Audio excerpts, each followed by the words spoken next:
victims, including 4 police officers. But first, in 2016, you, the American people, you made history. You elected as president a fighter, a deal maker, a disruptor.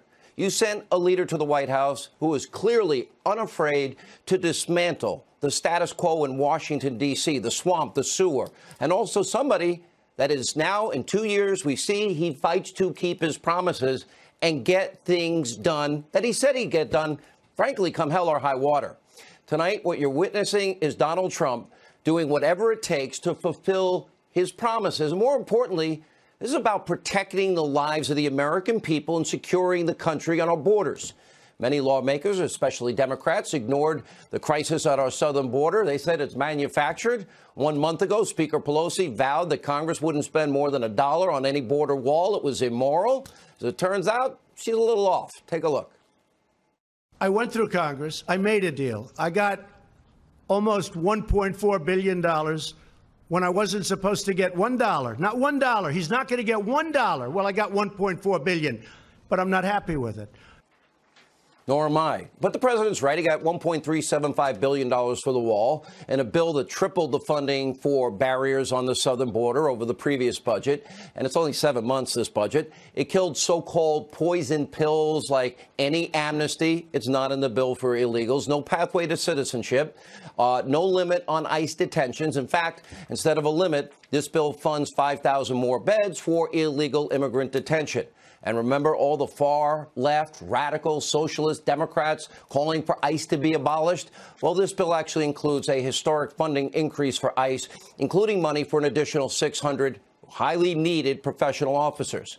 Now, still, you heard the president. He's not happy, nor should anybody be happy, because $1.375 billion for a wall is not enough. And it's why I have called this bill garbage from the very beginning. And it's why the president is now officially, as of today, declaring the national emergency that he's been telegraphing to the world he's going to do. Take a look. So I'm going to be signing a national emergency. And what we really want to do is simple. It's not like it's complicated. It's very simple.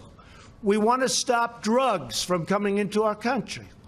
We want to stop criminals and gangs from coming into our country. It's an invasion. We have an invasion of drugs and criminals coming into our country that we stop, but it's very hard to stop. With a wall, it would be very easy. So I think that we will be very successful in court. I believe that as well. Now, let's break down exactly what this means and why this plan will ultimately be very successful. As the president declares this national emergency, the administration will gain access to roughly $8 billion. The president will be able to use the $1.375 billion from the budget compromise, so progress continues straight through the rest of the fiscal year, which is till October. $600 million from the Treasury Department's drug forfeiture fund, $2.5 billion from the Department of Defense's drug interdiction program, an additional $3.6 billion from the Department of Defense's military construction account. And he knows the Democrats, as we predicted, they're going to go judge shopping. They're going to challenge this constitutional executive action in court. But their efforts, ultimately, they will come up short. One constitutional scholar after another agrees with us. The president is standing on firm legal ground. Let's look at U.S. code. Law passed by Congress, signed into law. It explicitly states, quote, construction of roads and fences, that would be a barrier, a wall, and installation of lighting to block drug smuggling corridors across international boundaries of the United States. Well, the president also has standing based on U.S. code. Right there, you can see it, 2808.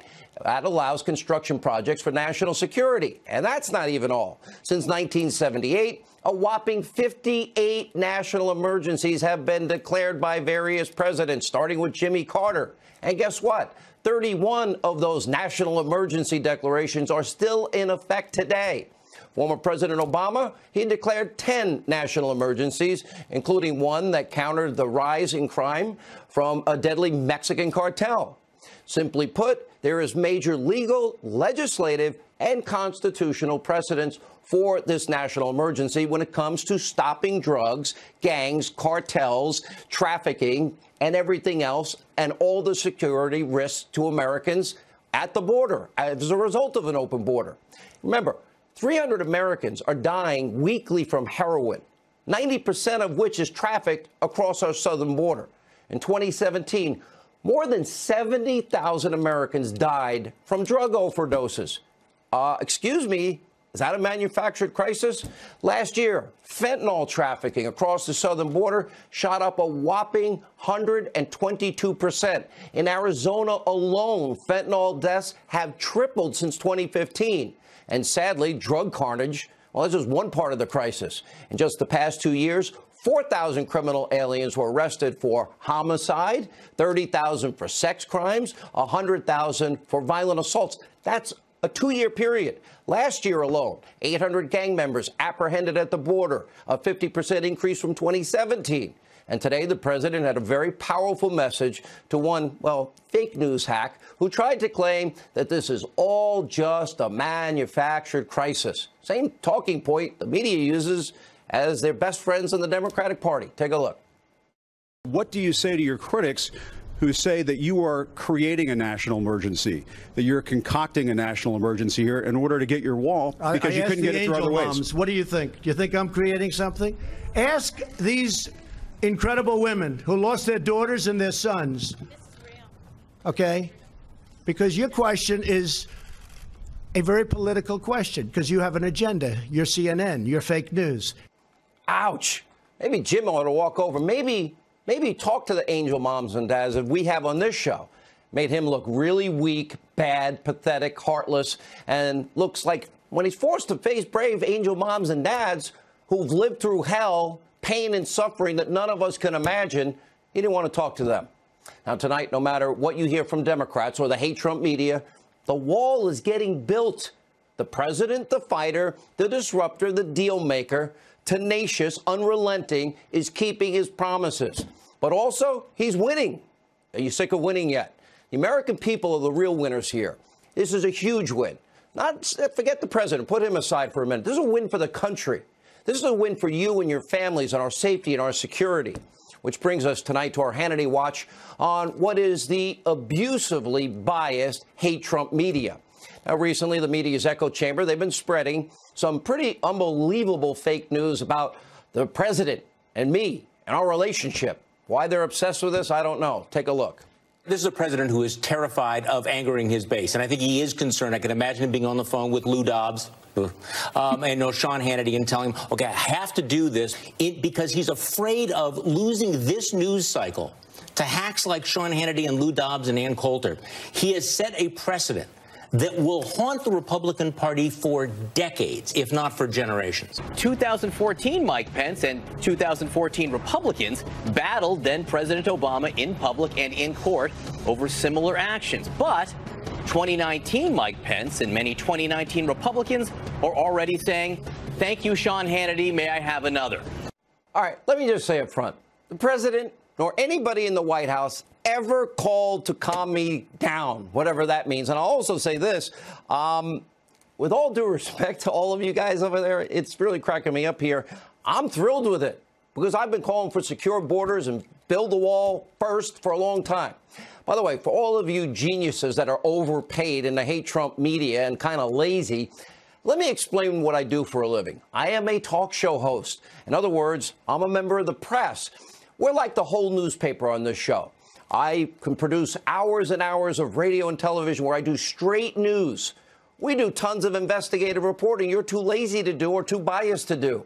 Remember, we were the only show, one of the only shows that vetted Obama, Frank Marshall Davis, and Acorn and Alinsky, and, oh, yeah, let's not forget the Church of GD America, Black Liberation Theology. Remember our coverage of Bill Ayers and Bernadine Dorn? Remember all of that? We also had some serious investigations on this program into the Duke lacrosse scandal. I actually met with some of the kids and the families.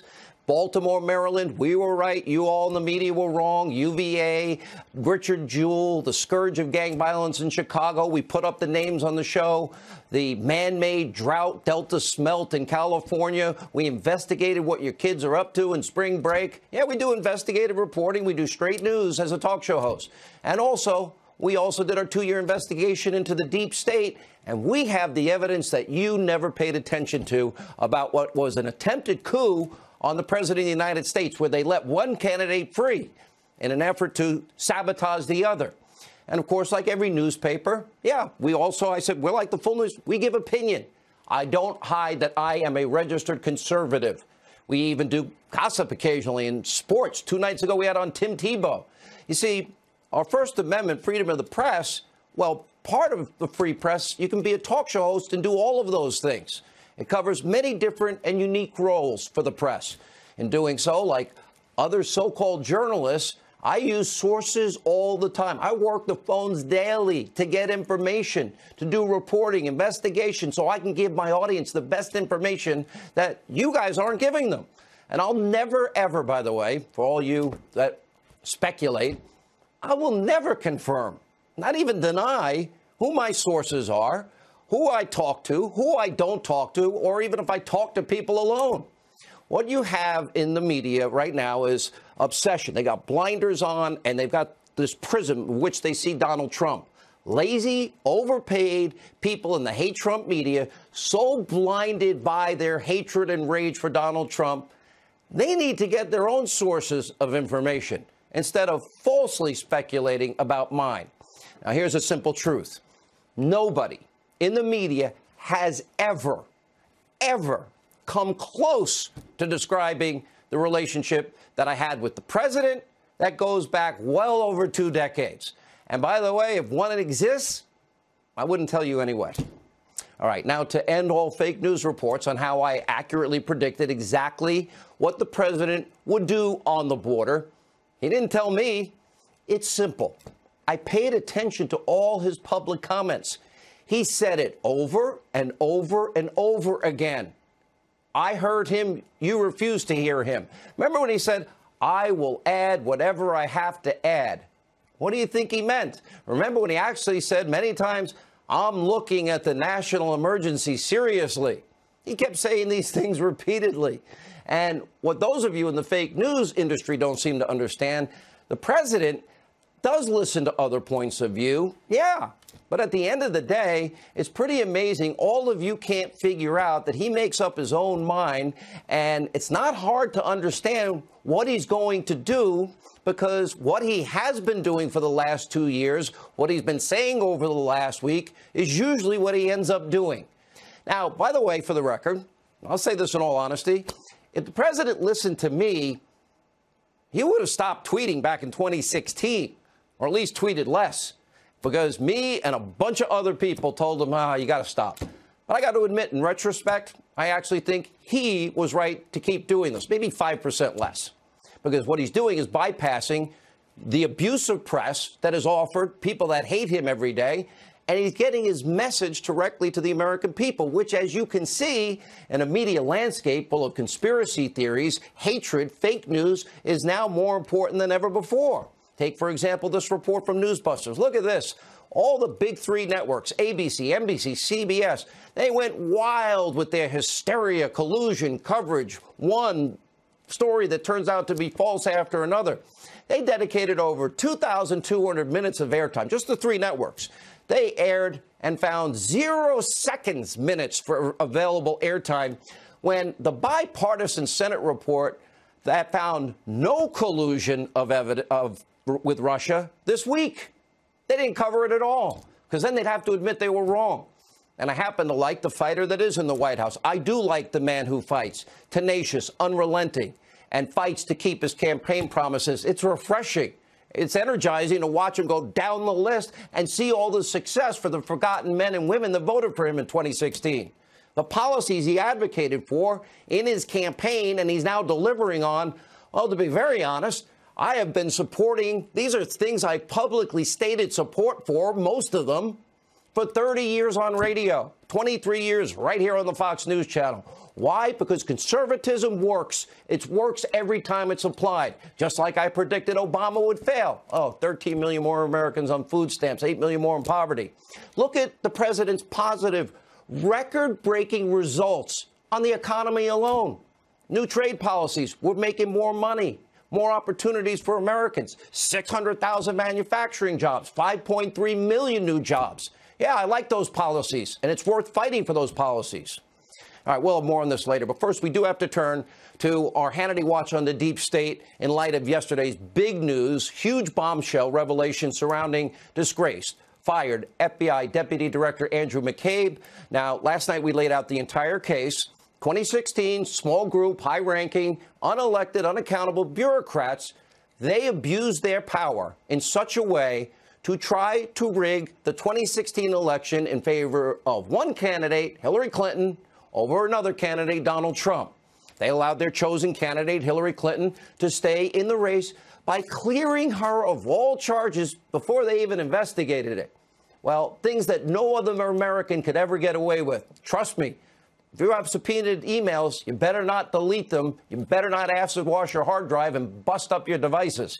Now, in July of 2016, Comey Strzok interviewed Hillary. He's the guy that said we're smelly Walmart voters. He's the guy that said Hillary should win 100 million to 0. Anyway, Comey and Strzok and others, they decided to give her a pass. The fix was in. And they didn't prosecute Clinton for what were obvious felony violations of the Espionage Act, including mishandling top secret, classified intelligence on that unsecured private server in a mom and pop shop bathroom closet. They also chose not to prosecute her over the biggest slam dunk obstruction of justice charges when she deleted, acid washed thousands of subpoenaed emails with bleach spit and beat up her phones with a hammer and ripped out the SIM cards. Any other American would have been tried and they would have been charged with felonies, but not Hillary Clinton. That's what they did, as they abused power. And then also in July of 2016, right after they give her that free pass that keeps her in the presidential election, the same exact people then use Hillary Clinton's bought and paid for phony Russian dirty dossier to open up an investigation into the Trump campaign.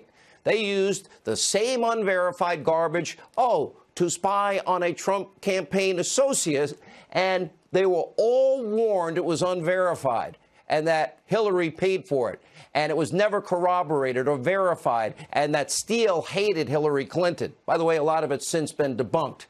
Those known lies were used to repeatedly, 4 separate occasions, commit fraud on FISA courts and literally deny a fellow American of their constitutional rights. And then they used it later. Remember the insurance policy to illegally attempt a coup, again, using the Russian lies. They knew they were Russian lies. They were briefed that they were Russian lies to unseat the president that they didn't like, the candidate they didn't like, the one who had smelly Walmart voters following him. After a months-long investigation, meaning almost 9 months, Lisa Page, James Comey, others have even admitted there's no evidence of Trump-Russia collusion. But that didn't stop this very same group of unaccountable, unelected bureaucrats from plotting to remove a duly elected president from office. Watch this.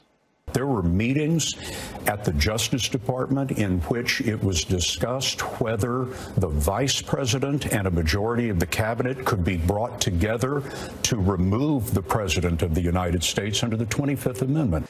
All right, joining us now with a reaction to our top story, former DNC Communications Director Luis Miranda and also U.S. Border Patrol Council Vice President Art Del Cueto is with us.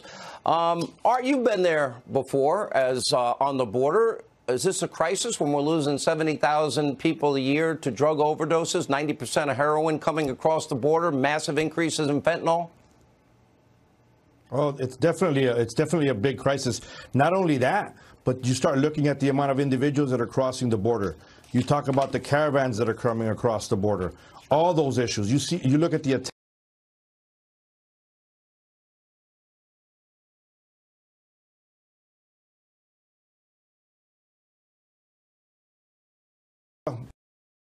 this national emergency stands. That's a big issue. I know that there's going to be some fighting back and forth with the court, but I hope it stands. But, there's also some issues within the bill itself, the spending bill, now law, that also has us concerned, though, because it does place some limitations on some of the agents. It places limitation on law enforcement. And all right, let me bring in Luis if I can here for a second.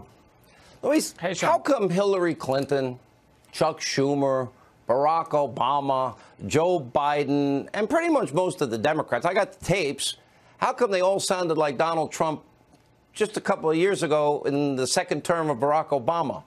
How come then they wanted a wall, then they'd fund a wall, and now it's immoral and we can't spend $1 on the wall? How do you explain the hypocrisy of your party? It's a great question, Sean, and thanks for having me on. And, you know, to just a quick aside here, you're not giving yourself enough credit. The president's obviously watching during executive time. Luis, I asked you a question. They appreciate him. Luis, come on. But here's the thing. When I asked the question. They supported it a couple of years ago. Why not now? When Barack Obama and Hillary Clinton and Bill Clinton talked about this issue back in 1995, 1997, 2005. You don't want to answer my question, do you? I'm telling you, I'm explaining it to you. The numbers of illegal entries were far, far higher, over 1 million every year. There was actually a situation that needed to be put under control, and that's why from 2000 to 2014, you saw the number of Border Patrol agents doubled. You saw more resources. You saw more of the efforts to go ahead and add technology, of America's heroin. Luis, you got to listen. I'm listening. 90% of America's heroin crosses that border. 300 heroin deaths a week in this country. And we both agree that's a problem. Are you going to tell me? We both agree that's a problem. Are you going to tell me that we don't have an obligation to secure that border, to stop the influx of drugs, cartels, and gang members, and those that also, not the 98%, the 2% of criminals that commit murder and sexual assault crimes? Don't we have an obligation to protect them, yes or no? Absolutely. And what we need is a safe and orderly border. But what you're talking about, that crisis, that fentanyl, all those drugs are coming up through the legal ports, in vehicles, in trucks. And so we need to put as much effort into that as if you're trying to put walls in between entry points where there's not that kind of traffic. The statistics from the Trump administration itself tell you that it's marijuana and families that are coming across. They want to put their head in the sands. And meanwhile, it's only the ports of entry. They supported the same thing. You get the last word.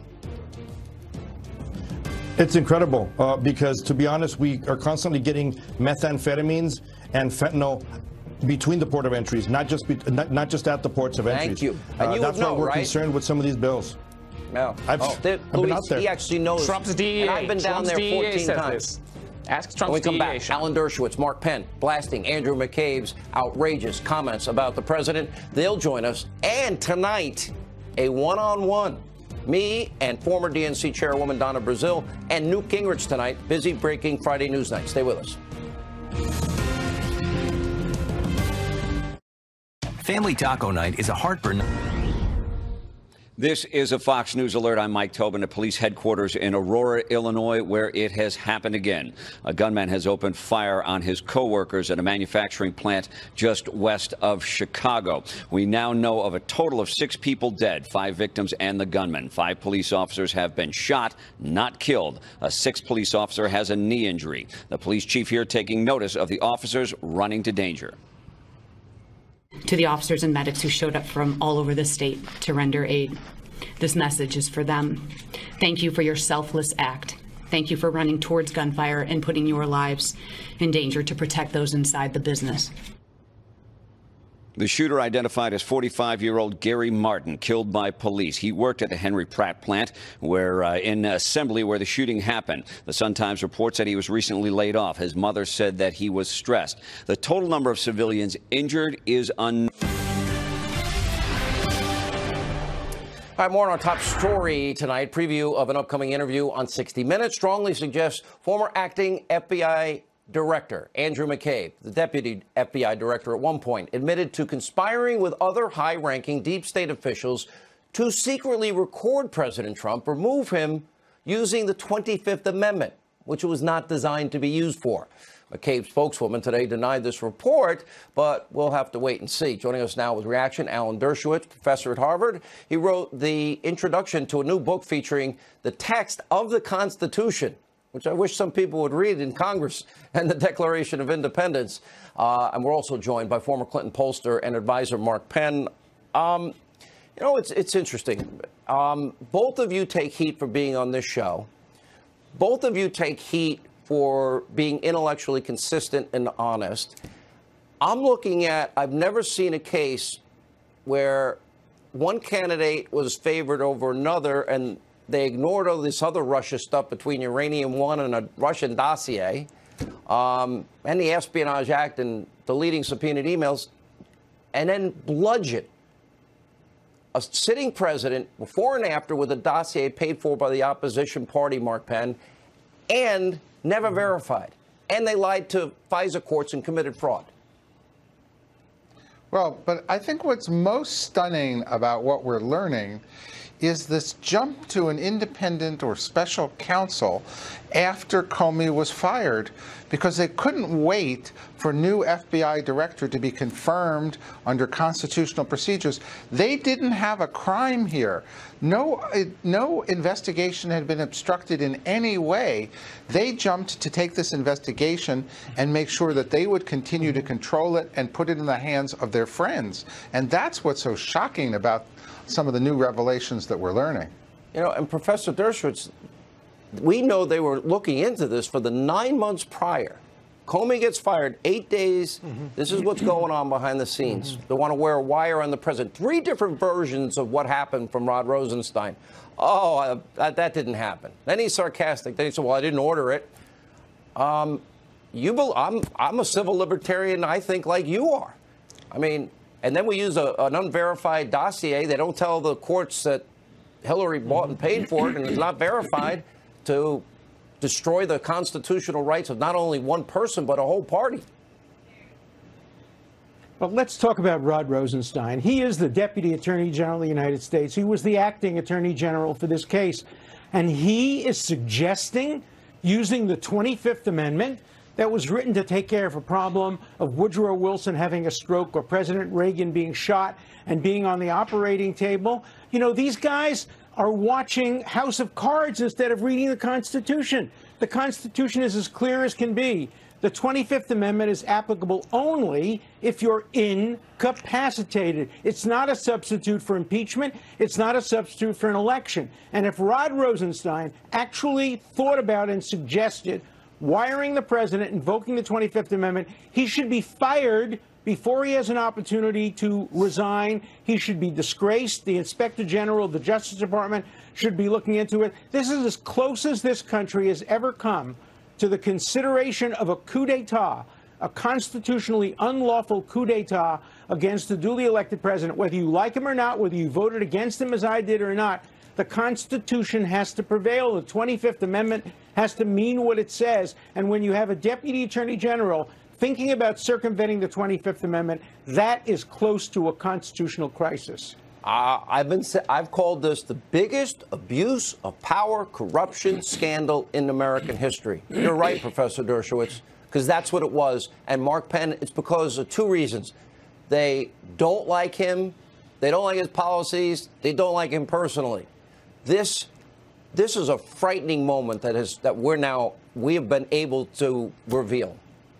Well, we know from the page-struck text that those 2 characters really hated Donald Trump. But now that everyone's gone out on speaking tours and said they also hated Donald Trump, then political animus seemed to go through the entire system and create a hysteria that created investigations that didn't have a factual basis. There was no obstruction. There was no Russia collusion. There was a dossier paid for by the other campaign that never should have led to any of this. And we're just learning the confirmation of all this as these people write books and go out and speak and think that they're patriots. And it's the end justify the means. Anything to get Trump, no matter what the Constitution says, no matter how you must compromise the Constitution and civil liberties, anything that gets Trump. Every civil libertarian ought to be up in arms about that alleged conversation involving the Deputy Attorney General of the United States. Professor, let me ask you. The ACLU should be in this case, and they're on the other side. Do you see crimes committed by this upper echelon in all of this attempted coup, which I agree with you? Do you see crimes? I see political sins. I see violations of the Constitution. But again, I always have to ask the question. Constitution's our rule of law, sir. I have not seen crimes. Well, that's not a criminal statute. So, you know, what they did was wrong and unconstitutional. If you lie to a FISA court, for example, and withhold exculpatory information, is that a crime? That could be a contempt of court, and I think the FISA court ought to look into that, whether they were treated contemptuously by the state, by prosecutors. I've got to give it to you. Withholding You're the greatest defense attorney that might have ever. denied them. admit nothing, but I think we all would admit that when you commit a fraud, if I committed a fraud before a court, Professor Dershowitz, you're a great lawyer. I'd hire you, and I don't think you and a dream team of lawyers could get me off. Although you've done it in the past. Good to see you all. All right, up next, no topic off limit, one-on-one. Former DNC chairwoman Donna Brazile. Also, Newt Gingrich weighs in on the rise of socialism and much more as we continue this busy News Friday. Welcome to Atlantis, where unexpected. All right, for weeks we have been detailing the Democrats' radical alerts to the left. Some freshman Democratic lawmakers openly pushing for, well, beyond socialism. Many of the 2020 Democratic candidates keep proposing radical liberal policies. Here with reaction, former interim DNC chairwoman, somebody I've gotten along really well with over the years. Donna, you know what? I always see you, you're kind and nice, and I've tried not to be too hard on you in the past, right? We get along pretty well. You've been hard on me, but you've been fair. And as you well know, Sean, and it's good to talk to you and see you. I've always pushed back because I think you and I come from the same type of family. We know how to stand up for what we believe in. And I do too. I respect that with you. I don't think you would ever make a proposal that's going to guarantee that'll eliminate all health care, 70% marginal tax rate, that eventually will eliminate airplanes and cows, one that will guarantee healthy government food, a place to stay, retirement, health care, and a takeover of industry, and the rebuilding of pretty much every building in the country. Why do I suspect all these years I've known you, and I know you slant left, you're not going to support that, are you, the new Green Deal? Well, first of all, I think the party would like to see a very vigorous debate on climate change. We know that climate change, at least many of us on the Democratic side, we believe that climate change is real, and we believe that there are public policy solutions that can get us away from this catastrophic disaster that will alter our economy and impact where we live and our economy. That part, but you're not answering my question.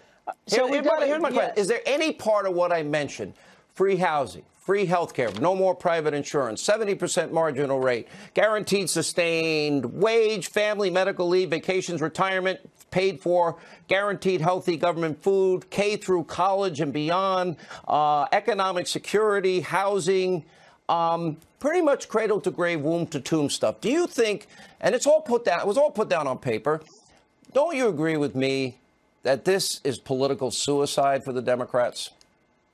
Well, Sean, if you don't mind, I could take a script from just about every Democratic playbook I've seen over the last 2 years and the last 20 years, and it reads like this. We want an economy that works for all people. We want to address these systemic problems, whether it's infrastructure, which I think the president agrees. We want to deal with rising prescription prices. The president agrees. We want to deal with making sure that look at prison reform, Donna, right? Yeah, I mean, look, the first step, President Trump signed that bill. It's a bipartisan bill. Look, we believe that what President Trump said at the beginning of his State of the Union message, which is we have to find common ground. We have to work on these issues. I agree with that. These are not left issues. They're not right issues. But it's important to recognize that you're ducking me a little. Let me press you a little bit on this. They agree. I know you're trying to press me as to where I stand. Is there anything that I mentioned, though? I run my mouth. I run my mouth. I don't run for president. I know you do. Is there anything that I mentioned, anything in this New Deal? Seriously, I'll go item by item if you want. Is there anything that you agree with there? Getting rid of airplanes, high-speed trains replacing, getting rid of cows, free, guaranteed everything, 70% tax rate. As you understand, Sean, I do believe that we have to transition out of fossil fuels, and we have a plan in which we can get that. We can have that accomplished. I believe in solar, wind, and renewable energies. Anything I mentioned, do you agree with that? I believe, yes, I do believe that we can transition to out of fossil fuels, and that we need to put more investment and reliance on. It's going to take, just like we said 10 years ago, we want to be energy independent, and look where we are today. We have to set because of oil, gas, and coal. But look. Thank God. No, we said all of the above. Back in the day, I'm an all of the above guy. We said all of the above. Show me the technology. That included renewable. That included renewable. That included solar. But think of the energy independence, career jobs for people. All of the above. Don, it's always a pleasure. Thank you for being with us. All right, Newt Gingrich reacts to mini monologue on Alexandria Ocasio-Cortez. Hannity Watch on the socialist takeover of the Democratic Party continues. I hear it in the background. She's watching it too, saying, and this is where. Here we go. See you next week. Yes. All right, now, like we have been telling you, a new far-left radical extremism is now gripping the Democratic Party, and it is destroying everything in its path. Now, just this week, Amazon announced that it is canceling plans for its New York City expansion following attacks from leftist, extremists, progressives, and lawmakers like Congresswoman Alexandria Ocasio-Cortez. Now, dealing an embarrassing blow to Governor Andrew Cuomo and Comrade Mayor Bill de Blasio. Well, now the move would have brought 25,000 jobs to the city, reported average salary $150,000, but they would have paid $3 billion in tax breaks for it. The Congresswoman praised the exit, writing, "Every day, New Yorkers and their neighbors defeated Amazon's corporate greed," prompting Amazon to fire back.